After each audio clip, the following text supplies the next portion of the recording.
Hello folks, this is going to be a brief introduction to digital matte painting, and I am going to also walk you through the process of how to get started on creating your digital matte painting. And I'm going to be using this painting that I created as an example. But first, let me identify for you what is digital matte painting. Matte painting is the form of painting a non-existing environment or scene or landscape based on a concept art. With technology advancement and the creation of computers that allowed photo editing and 3D imaging software, we now have what is known as digital matte painting. In other words, digital matte painting is the digital format in which we create matte paintings with the power of 3D models and 3D rendering and also photo editing, such as using Photoshop and Maya and Blender, and also of course Unreal, especially with the mega scans. Now it is one of the biggest players in the industry of digital matte painting. Okay, so this was the final painting, and let me break it down to you. The tent was an image. The hill here was a mix of 3D rendering that I created, and on top of that I did have some 3D grass, which I think wasn't perfect, but it was good enough, so I mixed it with also photographs of grass. And then I did some painting here to kind of color those grass blades in a way that makes the tent kind of blend better, just to kind of reflect on the illumination of it. The cliffs here on the left side are photographs, and same for the mountains here. These mountains were painted, and so as the last ones here, or the ones in the background, far background. Some of the pieces here were bashed images, others were just kind of painting. The aurora was a mixture of photographs along with some blurring effect and also some hand painting. The moon here was completely artificial, and it took me a long time to really realize that it needs to be this way and not like an actual moon. I also want to tell you that it took me a long time to realize that I can simply just make those mountains as simple as these shades and they should be okay. I always thought like, oh come on, there must be some texture or something, but we don't actually see that. We just see them as like this or something like that. So I'm gonna walk you through the process backwards. This was the result before it. You can already feel that there is a difference, right? Here's the final. And here's the previous. You can see the edges here. So one thing you should definitely keep in mind when it comes to digital matte painting is that you collage things together, and you don't really worry about making them as perfect as you want them to be. And the clarity of the images here of these mountains were also a struggle for me, because I always felt like, oh, I need to make them really clear, but you can just kind of glaze over them with some effects and filters because they are in a dim lighting situation, so we cannot really see them as vividly as this. So here's the previous version. So you can notice that there are some jumps, right? So also you kind of make progress, and then you hate certain things, you like certain things. So here's how things escalated. This was the result before. You can see I was still kind of like, oh, the moon should be like this, and I created this out of geometry, and you can just put it on top of images just so you can kind of placeholder, right? So later on I put the tent on top of it and all this. Okay, so before this result here, and I experimented with the moon being like this. Then this was the result before, and this was the start. And now let me take you to the very origin of my thoughts and how I was pretty much brainstorming ideas. Technically speaking, when you make a thumbnail, you shouldn't have those outlines. Methodically, you need to have the thumbnails in a way that they're solid. Don't worry, I will present to you precise examples of what I'm talking about. But like in this case here, yes, it's fine to have an outline that is close to the color of that building, but something like this where it's all kind of white-ish and then you're creating an outline like this, kind of like really childish, right? But the thing is, it doesn't really matter when you're doing the ideation process. You shouldn't be afraid of any mistakes. You don't even care about what is the methodology. You don't even care what is the approach, because what you are looking for is the idea. So these were not really exactly the thumbnails, but more like brainstorming visually. And here are better versions of my visual brainstorming, and this was the very first idea for that painting. Notice here, for instance, how I was very tempted to create the clouds in a kind of a realistic way, and then you know, it doesn't mix with the others, but it doesn't really matter. I'm just kind of brainstorming ideas, and yeah, just kind of a variety of ideas, a variety of shots. This is a very kind of ambitious shot because all of that distortion is going to take a lot of work to make it work in a 2D kind of painting, especially, right? Otherwise, you're going to have to rely a lot on 3D. But yeah, I was basically having fun with them and really exploring ideas, and then this was one of the strong candidates that I decided to go with. And then I progressed further. I was contemplating between these two ideas. So this was the one. So this was really cool, but for me it felt kind of limited. This one has more aspects in a way that I can experiment with. Okay, so now let me take you to Photoshop. I want to show you what the thumbnails are supposed to look like in terms of the shades that they have, and also I want to show you some testing experiments so you would know if your thumbnail is actually built in a way that the depth makes sense. You can see, for instance, in this one, the main thing you would notice is that you have a variety of layers of those mountains, and then the thing you need to always keep in mind is that the closer the objects, the darker they are, and the very closest object, like if an object that is really close to the camera,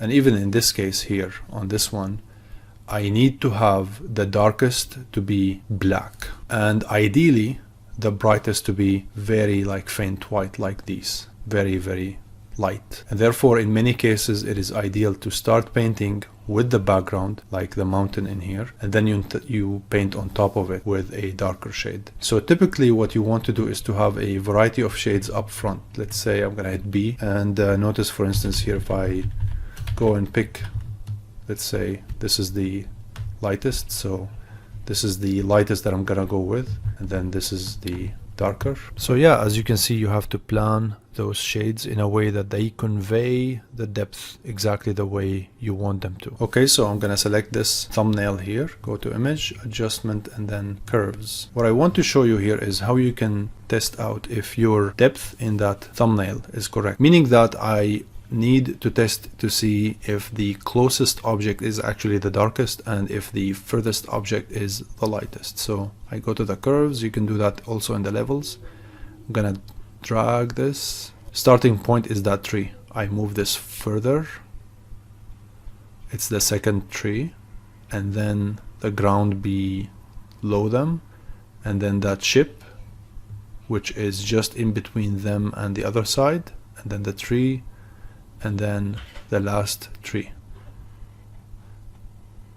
So that tells me that the depth reads correctly. So if you have something like water that is reflective of something that is kind of pretty bright, you can also consider that to be the brightest. So here's another example here.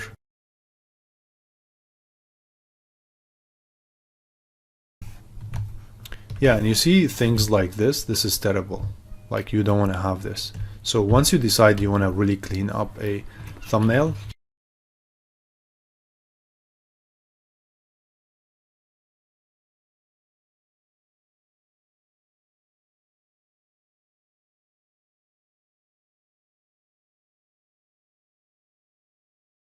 now I want to talk about very useful and very important concepts when it comes to composition. Primarily I want to talk about them because I want to show you some solutions that you should definitely take advantage of. I'm going to make this worse by creating a tangenting situation. The background mountain is meeting with the line of the horizon and also with the line of the other mountain in the midground.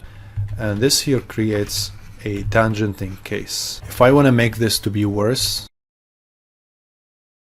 okay, now notice how they're kind of, this one is really behind this, and you kind of don't really understand if we're looking at the silhouette of this mountain or this mountain. This is what's called tangenting.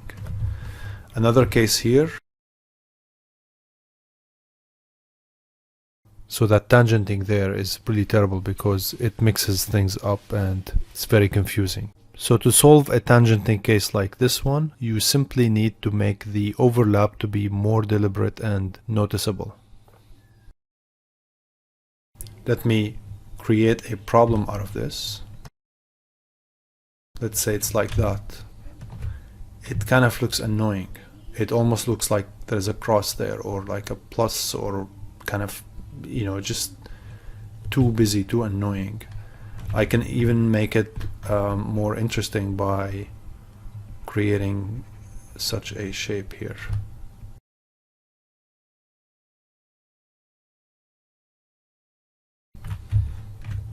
Right, it's like, what are we looking at here? Like, what is this versus that and this?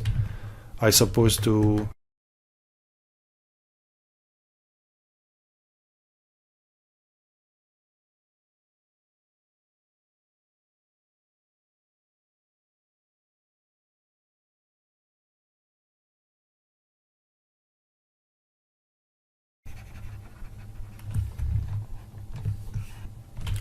this here could be a problem, definitely. So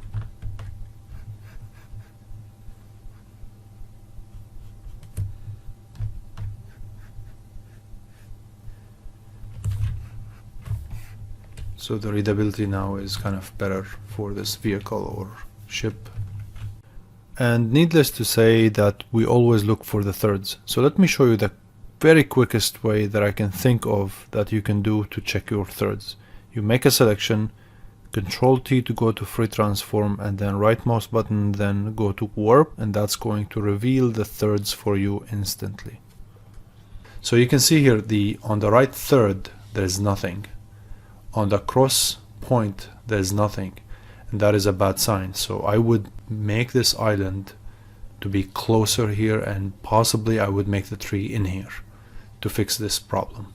It just indicates that the composition is not as strong as it could be. So same thing here, like if you have something on this line, you have like this and this line out of that mountain, so that's kind of okay.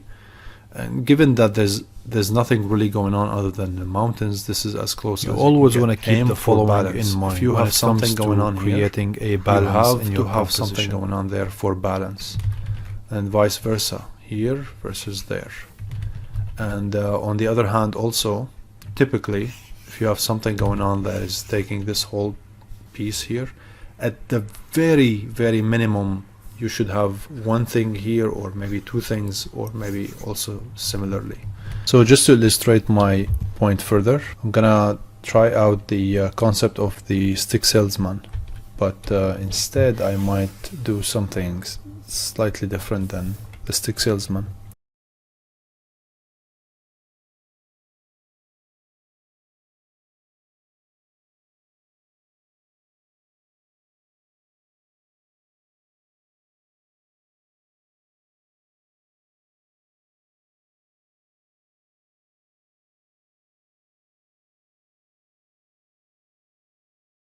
Yeah, so something like this. Suddenly, a combination of just boring mountains and some island there and some goats becomes a little bit more balanced and interesting than what it was before. Just an example. And this is exactly the reason why a lot of people use the stick salesman. At least that's the joke name of it.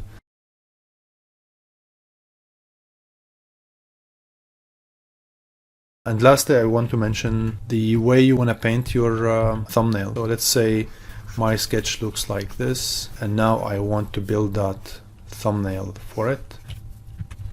So that mountain here was the brightest, or the one that is furthest. So you start with the brightest shade that you have, and then on top of that you paint that sea level. So now I'm going to take you through some of the thumbnails that I've created, and hopefully by seeing how I drew them in the way that I layered them, or how I started and ended with them, hopefully that's going to help you on getting started more easily into the process. With that said, I hope you enjoyed this demonstration.